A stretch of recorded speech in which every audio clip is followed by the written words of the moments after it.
Children's Bible club के साथ में जुड़कर प्रश्न आपके उत्तर बाइबल से इस श्रृंखला में फिर से एक बार आपका स्वागत है। पवित्र शास्त्र हमें यूं सिखाता है कि बच्चे को शिक्षा उसी मार्ग की देना जिस पर उसे चलना चाहिए और वो बुढ़ापे तक उसमें दिखाई देगी।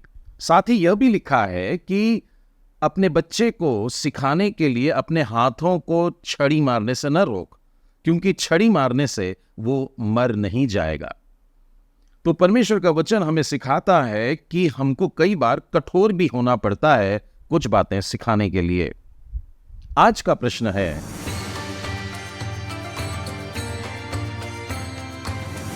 Why did God keep the fruit of knowledge in the Garden of Eden? परमेश्वर ने अदन के बगीचे में उस भले या बुरे के ज्ञान के वृक्ष को क्यों रखा? चलिए पवित्र शास्त्र में चलते हैं इसके उत्तर को खोजने के लिए। यह प्रश्न हमें मिलता है उत्पत्ति के 2 अध्याय 16वें और 17वें वचन में, जहां पर यह वर्णन आपको मालूम होगा कि परमेश्वर ने एक बड़ी सुंदर सी अदन की बारी बनाई थी और मनुष्यों को अपने स्वरूप में रचा, मिट्टी में से रचा और उस अदन के बगीचे में रखा। और उस अदन के बगीचे में 2 पेड़ भी थे जिनके बारे में लिखा हुआ है कि वहां जीवन का वृक्ष था और साथ ही साथ भले और बुरे के ज्ञान का वृक्ष को भी लगाया गया था।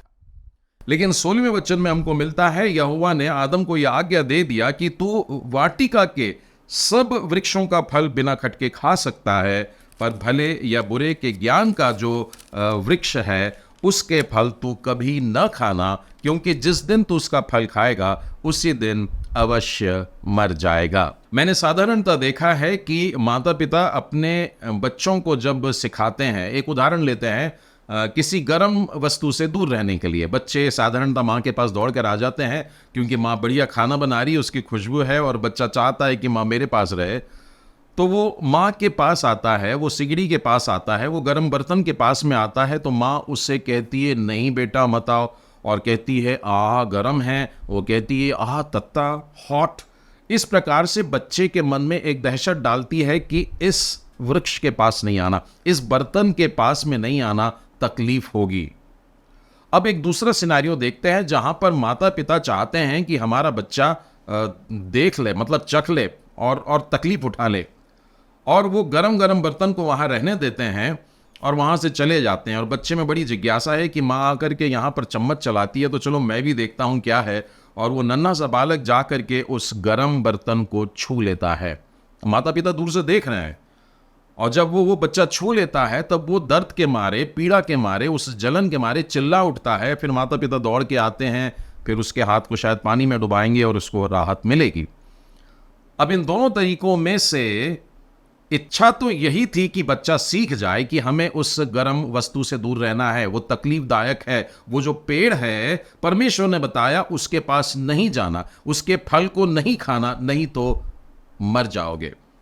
ये वही तरीका है जैसे कोई माता पिता अपने बच्चे को बता रहा है पहले से कि यह काम नहीं करना, नहीं तो तकलीफ होगी। परमेश्वर ने इस वृक्ष को अपने संतानों को या आदम हव्वा को या मनुष्य जाति को दुख देने के लिए नहीं किया था, और ना ही इस बात के लिए कि मनुष्य अवज्ञाकारी करे और उसके कारण पाप में फंस जाए, क्योंकि हम जानते हैं कि ऐसा करने से मनुष्यों के जीवन में दुष्टता आ गई, बाद में पाप भी आ गया, फिर पीड़ा आती है, बीमारी आती है और फिर मृत्यु भी उत्पन्न हो गई। लेकिन परमेश्वर यहां पर वास्तव में क्या सिखाना चाह रहे थे?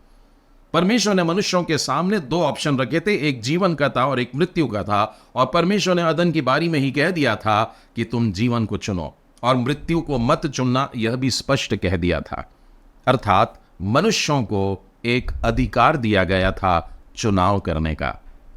The authority to choose, the power to choose, ये एक बहुत बड़ा अधिकार है जो परमेश्वर ने मनुष्यों को दिया है, और हमें इसे सही तरीके से इस्तेमाल करना है, क्योंकि यही अधिकार आज भी मनुष्य रखता है कि हम भले और बुरे को जान करके उसमें से केवल भले को या जीवन को अपने लिए चुन लें।